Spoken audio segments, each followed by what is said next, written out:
G'day, George. Hope you're well.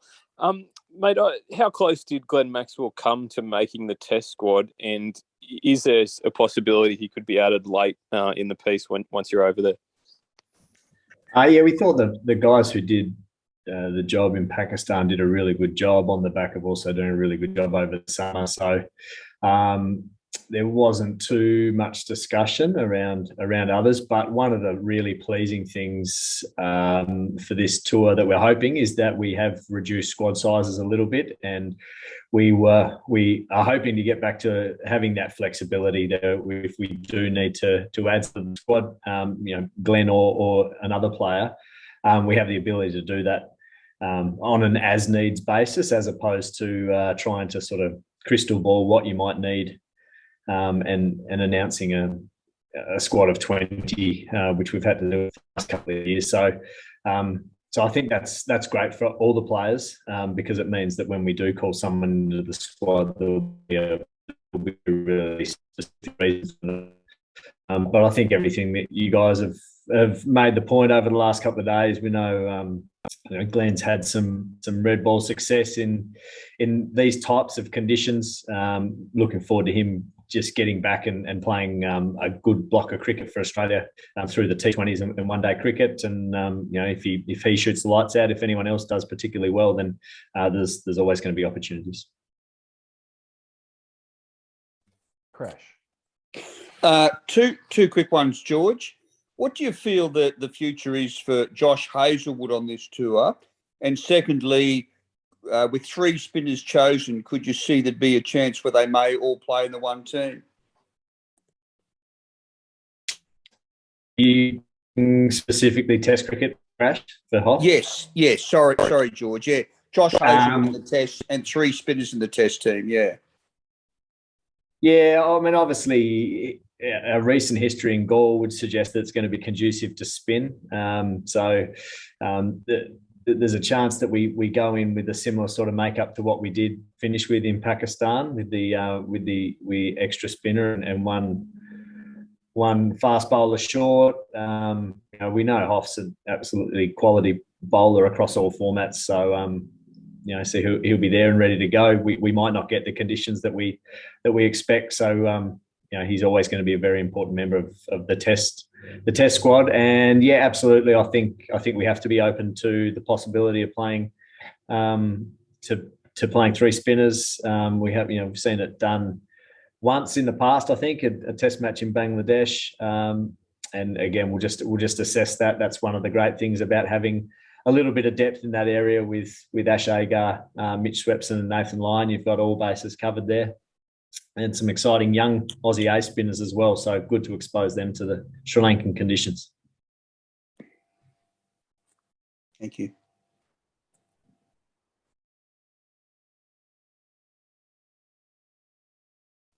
Sorry, guys. Dan, is that Dan Cherney on the Dan's iPhone? Yes, it is. Thanks, Cole. George, I'm just wondering if you could provide an update on a couple of guys that have missed out on squads. Ben McDermott, who has obviously been around the white ball for a while, and Will Pukovski, given he played towards the back end of the Shield season, was in and out. Just wondering if he's sort of on the where those guys are at selection-wise. Yeah, Benny Mac, really happy with what he did on the Pakistan tour. He's just been squeezed out of the Australian squads, given the return of a number of players in the roles that he was playing. And the Australia A tour, the focus on that is the 2 red ball games. The 2 one-days were added a little bit late and later than as we were planning, and we didn't really want to change our focus and split that squad and try and sort of balance. So the focus of that is red ball cricket. We think our players get enough exposure of white ball cricket and opportunities to play some white ball cricket in subcontinent conditions. So this is really about exposing our Aussie A 4-day players as much as we can, and Benny's just behind a couple of those others that are in that squad at the moment. But again, yeah, really happy with what he did in Pakistan. I think from as we've said to him over the last couple of days, enhanced his reputation. Now it's just about getting another opportunity. And just on Will Pukovski, sorry. And Puck, yeah, sorry. And Puck, yeah, just I don't think the message has really changed for Puck. We're really keen as a panel just to see Will back playing lots of consistent cricket. So nice to see him get back for the back end of the Shield season, and look forward to him again just having a full season of cricket, and not too concerned whether that starts at grade level or if that's for Victoria, but that's the focus for him at the moment, just putting together a really large body of work. Thanks, George. Scott Bailey. Thanks, George. Just two-parter as well. Firstly, on Puck, though, given you want to see him play more cricket, was there a consideration to put him in the Australia A squad and get him 2 matches on, red ball matches on Asian conditions? And also, sorry, just on Jai Richardson as well. Obviously, took a 5 for in his last test and seemingly can't crack his way back in. Where's he at? I think the focus for the Aussie A guys was the guys that have been performing really consistently across this year and in the past. So Puck, it's more about just getting some more game time in. As I said, I was pleased that he got back for the back end of the Shield season. That's a really promising sign for him, and excited about him building on that next year, getting some consistency of performance, but through playing through that next year. And Jai, he's going really well. As I said a couple of weeks ago, really unfortunate to be squeezed out on the contract list. We would have really liked to have been able to squeeze him on. Great to see him back around the T20 group, and much like a number of players, it's just about being in the right place, and he's had a bit of a wretched run of injury, so just getting back and playing some really consistent cricket again. So some T20 cricket, some Australia A cricket for him, and in the right place if we do need to call upon someone. Thanks, mate. Louis. Hey, George. Just another one, I guess, on another one who missed out in Michael Neser. I know he's playing some cricket in the UK. Was that a factor in maybe leaving him out? And was it a consideration for some of the guys who, like Hanscom and Renshaw, who are going to leave those county stints? Like, what was the kind of calculation with those guys? Yeah, it's an important consideration, because it's those guys have committed to big chunks of time, getting some great experiences over in England. We just wanted to make sure that the skill sets were what were fitting, and where we see Ness at the moment, he's actually in the right place. We see his skill set has been really well suited to English conditions, as opposed to probably not as much at the moment in subcontinent conditions, where we found in Pakistan that little bit of extra airspeed can be quite crucial. Not saying that Sri Lanka is going to be exactly the same as Pakistan, but certainly for Ness going forward, and we've been really clear to him on this. One is that the fact that we've now got smaller squads, so we're not carrying those extra players, which is great, because it means he gets to continue playing and putting performances up over there.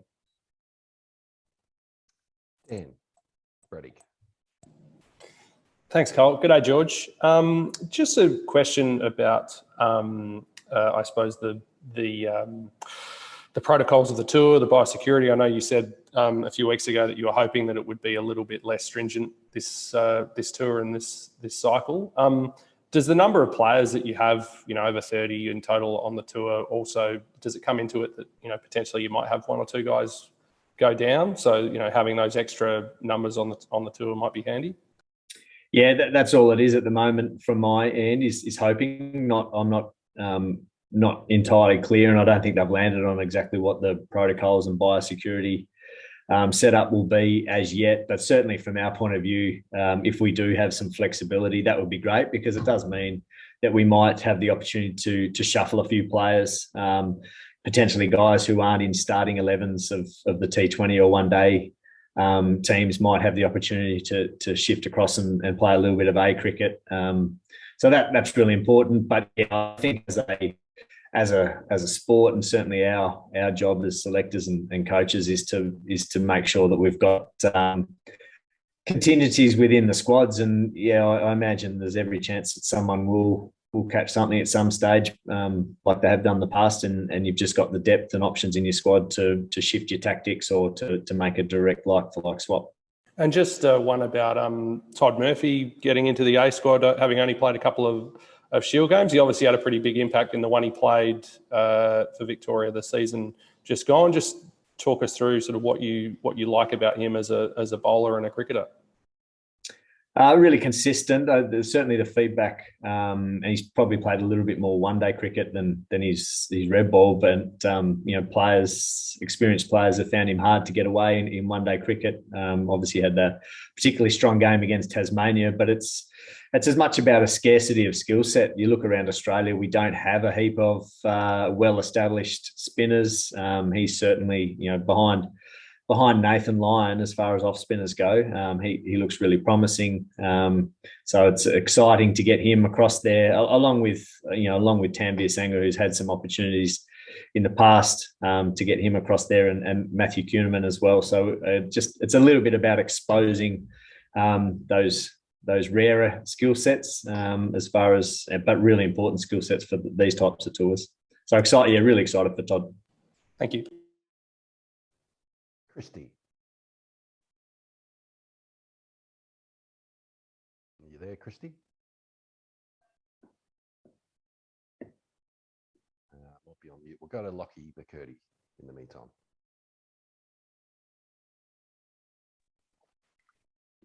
Thanks, Cole. Sorry, mute button playing tricks on me there. George, just one on Matt Renshaw quickly. Obviously, he's in some good form over in England at the moment. Scored a century overnight at the top of the order. For Queensland, especially the last season, he's been playing down the order a little bit. Is he someone you see as an opener, or do you see him as someone who could fit in anywhere in the top order? He can probably fit anywhere, certainly given his development over the last couple of years. I mean, we know he can open. He's scored Test hundreds, so that there's a skill set that he has there. Got back to batting 3 at the back end of the season for Queensland. He's had some good success at 5. Yeah, as I said to him the last couple of days, great to see him back at the top over in England. So once again, looking at scarcity of resources and where the hardest places to bat are, you're always on the lookout for guys who have the ability to bat at the top of the order and hopefully stay there for long periods of time. As far as tenure goes, not necessarily balls faced. So, I think the learning that he's gone through to go down and feel like what it feels like, and how he has to change his game to bat at 5.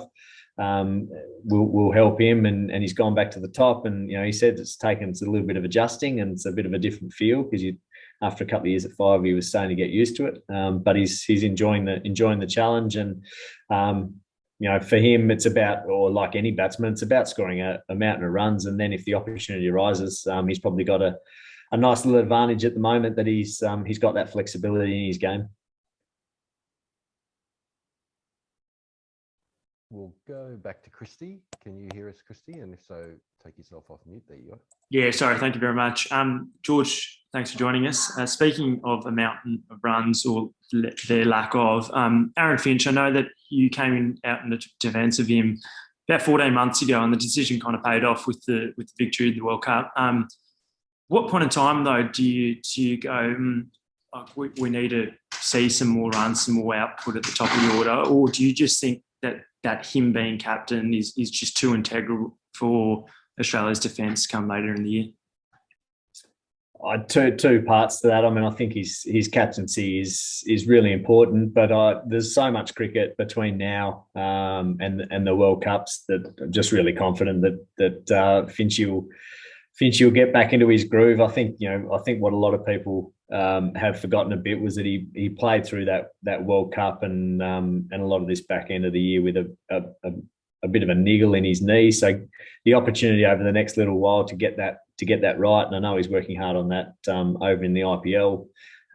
Missed out last night, but the innings before that was a really pleasing inning. So it's one of those things. I don't think you've forged a reputation and the record that he has over such a long period of time.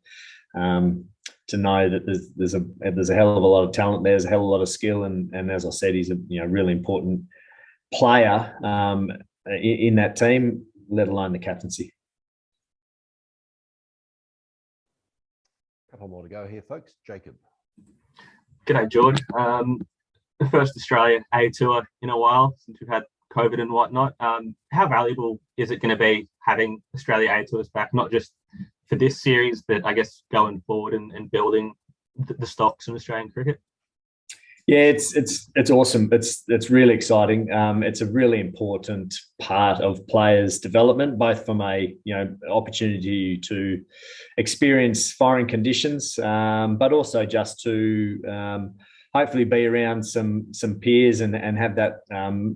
Well, hopefully the step up isn't too much, but a bit of a step up from Shield cricket. So we're always going to be balancing, I think, with our Australia A teams, trying to make sure that we've got the absolute next best in those teams, so that we can cover any opportunities that arrive in the near future, but also about developing those skill sets that we're going to need in the future. And talked a little bit about the opportunity for some of the spinners in that team as well. So so it's great to see it back. I think if we can look back at the end of some of these A series, not just this one, but also going forward, and create these opportunities, then hopefully what we're seeing is that we end up with players that are more ready to make the step up to the Australian team than what they were previously. David, Mark. Thanks, Cole. Thanks, George. Look, I just want to change tack slightly, if I may. I want to ask you about your role. You seem to be a lot closer to the squad than previous chairmen of selectors, and in some senses almost acting as a de facto coach. Is that the job description, or has the role just evolved over time? No, I'm not doing any coaching. I've got no idea what happens on that front. But I think it's important to be close to the players. I think we're making pretty significant decisions on their careers and by extension on their lives. So the more I can know a player, the closer I can be to them and understand them as a person, as opposed to just the cricketing skill set that they bring. I like to think that helps me and Tony and Andrew make a better decision on how to fit into a team, the dynamic of the team, and because there's so much decision making and strategy that goes on even within a game, particularly in the shorter formats. I certainly think the closer I can get an understanding of why some things are happening within a game, that also helps us to make better decisions. So, given that you're spending more time around the squads, do you feel that the players can come and speak to you comfortably without sort of feeling threatened about their place? I mean, that was a problem with previous arrangements with selectors and coaching. Granted that you say you're not a coach. I don't know, mate. You'd have to ask the players, but I think it's in our best interest to try and forge an environment where players can talk to coaches, can talk to senior players, and talk to selectors about things. I imagine there's probably a couple of reservations around the things they might share, but again, if hopefully the players know that more than the cricketer, I care about, or we as a panel care about the person, and that's a significant part of what goes into our decision making. Thanks, George. Thanks, David. One to finish off here, Marty. Thanks, Cole. G'day, George. Just sort of follow up from Dan's question earlier about the biosecurity situation. There's obviously a bit of political upheaval in Sri Lanka at the moment as well. Do you have any sort of understanding about how that might impact just day-to-day life for the squad, but also that ability to move players between squads during the series? Do you have any sort of clarity about any restrictions you might be under, especially following the Pakistan tour and the conditions that was played under? No, not yet, but I think on the back of that, as there is before every tour, there's a pre-tour done to check all that sort of stuff out, and that'll be monitored up until our arrival in Sri Lanka, and going off Pakistan. It was done incredibly well. So again, it's our hope and desire that we do have some flexibility and that we can move around easily. If that turns out to be not quite the case, then we'll make do, and hopefully it'll be the next tour where we we get back to that flexibility. But it's certainly looking more promising than some of the previous tours of the last 12, 18, 24 months. Thanks, George. One last one, Dan Brady snuck back in. Thanks, Cole. Sorry, I forgot to ask this one earlier. George, just one about, how the Australia A 4-day games are running effectively as sort of warm-up games for the test players who aren't in the 50 over cricket. How important is it to you that guys like a Mitch Swepson or an Ashton Agar get volume of red ball overs, given that they've spent a lot of time kind of on the bench as bowlers prior to Pakistan? And in the case of Ashton, obviously he didn't get to play the test in Pakistan. Yeah, so sometimes it's just about playing. So those guys will be probably heavily involved in the white ball series as in the T20s and the ODIs as well. So getting that balance right.